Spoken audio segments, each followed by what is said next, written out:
There's been plenty of talk lately about pathways and grassroots, so I've decided we'll get a few classic Wallabies together for a bit of a road trip. We've got Luke Burgess, Beric Barnes and myself, and we're heading to a few different towns to chat with a few young, aspiring young rugby players from regional parts of Australia.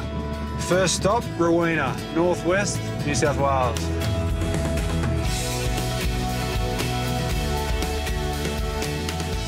We've come to the property where Jack Radford grew up.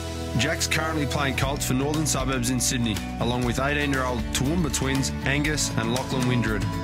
So you boys are putting us up for the night. We're here to help. What do you want us to do? You got a job for us? Yeah, we'll go this way. Ooh, what do we got? Stick picking? Brilliant. So have you boys got other country blokes in your north side there, or you're yeah, north? North has always been a bit of a country sort of stronghold.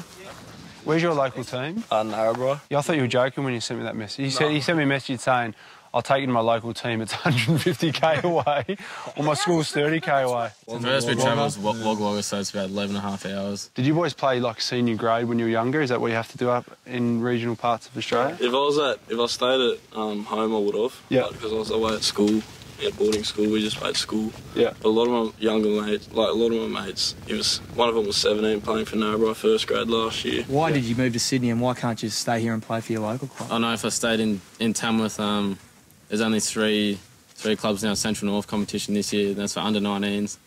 So how do you play comp in that? More or less, like, move to Sydney to be seen. Like, there's no one in the country. Like, we could stay there and could play if we had the opportunity to be like, oh, wow, he's good, we'll pick him up. Yeah. Like, we've got to move to Sydney to be seen, to kind of benefit, keep going. It's kind of what you do as a rugby player. You grow up, grew up in the country, you grow up in the country, go to the city, you know, slog it out, get a job, go to a club and slog it out for a few years. Like, it's just like, that's maybe our pathway for. But I mean, I really love that Uni and Norths are playing in Bowral, and you know, teams are playing in Lismore, and how good's that? Like, I think, you know, the club team's getting back out. More of that would be good. Have you had anyone come out from any of the clubs to your areas or do anything with you or anything like that? We had Warringah go to my school last year. Yeah. You were touching it before, Beric. This is us at West Creek. Oh, would you say that? Me, Robbie and Burjo flew out there. How old are you boys there? Mate, me, Burjo. 12. No, how about 12, that? Yeah. That's in Werris Creek? Werris Creek. In all honesty, like, when you're, so how old are you there? 12? 12, yeah. What sort of impact does that have on you guys there? Huge impact. Honestly? Yeah. Like, You've still got on your phone? Yeah, like, this is a good way to do it. Isolation is always going to be a challenge for Australian rural rugby, and in a way it's a shame these boys have to leave their home clubs to get regular competition. But it's been encouraging to see the impact that getting out to these communities can have on aspiring kids.